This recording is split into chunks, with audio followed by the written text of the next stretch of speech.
தாழ்ச்சி கொண்ட நெஞ்சம், தோள் கொடுக்கும் ஆர்வம், நீர் விரும்பும் காணிக்கை இதுவல்லவோ.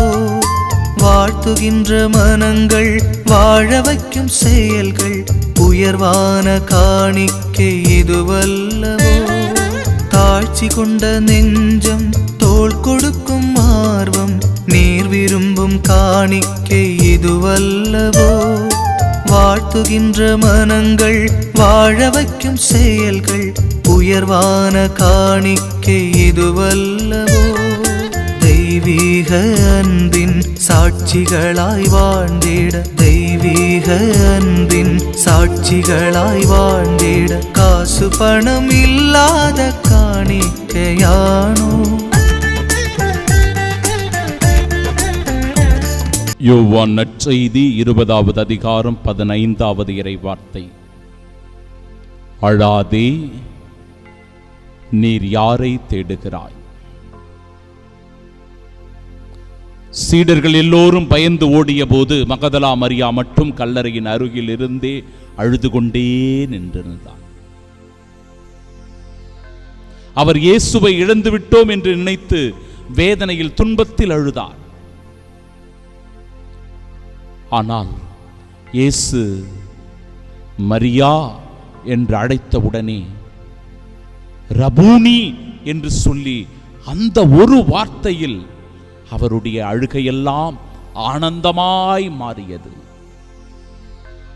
நற்கருணையினுடைய இறை பிரசன்னத்தில் இருக்கிற அன்பு சகோதரனே, சகோதரியே, நீ என்ன துன்பத்தோடு வந்தாலும், நீ எவ்வளவு கலக்கத்தோடு இருந்தாலும், உன் கண்களில் கண்ணீரோடு இந்த நற்கருணையில் நீ பங்கெடுத்தாலும் கூட ஆண்டவர் உன்னை ஒரு பெயர் சொல்லி அழைத்தால், உன்னை அன்போடு அவர் அழைத்தால், அவருடைய பார்வை உன் மீது பட்டுவிட்டால், அவருடைய ஒரு சொல் உன்னை நோக்கியதாக இருக்கிறது என்றால் உன் வாழ்க்கை மாறிவிடும். உன் துக்கங்கள் எல்லாம் மாறிவிடும், உன் அழுகை எல்லாம் மாறிவிடும், உன் வேதனைகள் எல்லாம் தணிந்துவிடும். யோவான் நற்செய்தி 20வது அதிகாரம் 16வது இறைவார்த்தை தெளிவுபடுத்துகிறது. புனித மகதலா மரியாவினுடைய விழாவை சிறப்பித்துக் கொண்டாடுகிற இந்த நாளில் இந்த தெய்வீக நற்கருணை ஆராதனையின் வழியாக 3 மிக உண்மையான செய்திகளை நாம் அறிந்து கொள்ள வேண்டும். இயேசு நம்மையும் கூட இன்றைக்கு பெயர் சொல்லி அழைக்கிறார், மகதலா மரியாவை போன்றே. மகதலா மரியாவை போன்று பல வேளைகளில் நாமும் கூட ஒரு இருளின் சூழ்நிலையில் இருப்போம், கண்ணீரில் இருப்போம், துயரத்தில் இருப்போம்.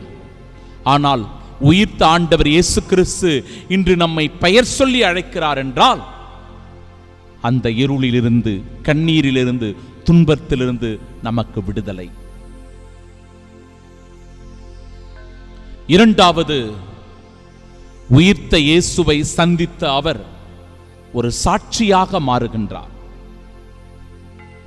ஆண்டவரை நான் கண்டேன் என்று யோவான் நற்செய்தி 20வது அதிகாரம் 18வது இறைவார்த்தை குறிப்பிடுகிறது. இயேசுவை சந்தித்த உடனே மரியா ஓடிப்போய் அந்த சீடர்களுக்கெல்லாம் அறிவித்து நற்செய்தியை சொல்லி உயிர்த்த ஆண்டவரை நான் கண்டேன் என்று மிக பகிரங்கமாக எடுத்து சொல்லுகிறார். நாமும் கூட இந்த நற்கருணையில் உயிர்த்த ஆண்டவர் இயேசுவை கண்டுகொள்ளுகிறோம் என்றால் நம்மாலும் அமைதியாக இருக்க முடியாது, நற்செய்தி சொல்லாமல் இருக்க முடியாது. நற்செய்தியின் தூதுவர்களாய் நீங்களும் நானும் மாறிவிடுவோம். மூன்றாவது, காயம் பட்டவர்தான் மற்றவர்களை குணமாக்க முடியும். 7 பேய்கள் பிடித்து வேதனையில் துன்பத்தில் இருந்த அவர் ஆண்டவர் இயேசுவினுடைய அற்புதத்தினால் விடுதலை பெற்றார். அதனால்தான் உடைந்த உள்ளங்களை அவரால் புரிந்து கொள்ள முடிந்தது. நம் காயங்களையும் இயேசு சுகமாக்கி பிறருக்கு இரக்கத்தின் கருவியாய் நம்மை மாற்ற விரும்புகிறார். நாமும் கூட காயங்களோடு இருக்கிறோம் என்றால், மன வலிகள் வேதனைகளோடு இருக்கிறோம் என்றால், எப்படி மகதலா மரியாவுக்கு ஒரு விடுதலையை கொடுத்தாரோ அந்த காயங்களிலிருந்து, மனவேதனைகளிலிருந்து, துன்பத்திலிருந்து நமக்கும் இன்றைக்கு விடுதலையை தருகிறார். உடைந்த உள்ளத்தை ஆண்டவர் நன்றாக அறிந்திருக்கிறார்.